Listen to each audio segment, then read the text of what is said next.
ఇది అమెరికాలో ఒక సియోక్స్ చీఫ్ అమెరికన్ ప్రెసిడెంట్ ఒక లెటర్ రాస్తాడు, నాకు మీ భూమి కావాలి అంటే నా భూమి నువ్వు ఎలా అంటావు, నువ్వు అమ్మమంటావు.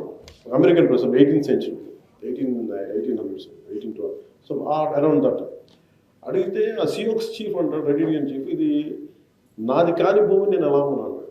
ఈ నదులు, ఈ పారే సెలయేళ్ళు ఇవన్నీ మా ఇవన్నీ మాకు ఇవి మా బ్లడ్ స్ట్రీమ్, అంటే మా బ్లడ్ లైన్, మా జీవనాడులు ఇవి. అలాగే కనిపించే జంతు జాలాలన్నీ మా అన్నదమ్ములు, ఎగిరే మన పక్షులన్నీ మా అక్కచెల్లెలు, ఈ కొండలు మా పూర్వీకులు, ఈ గాలి ఇది మా కనిపించని భగవంతుడు. వీటిని మేము ఎలా అమ్ముతాం నీకు? ఈ జ్ఞానం మనం కోల్పోయబట్టి మన అభివృద్ధి పేరు మీద, నాగరికత పేరు మీద ఈ జ్ఞానాన్ని మనం కోల్పోయాం.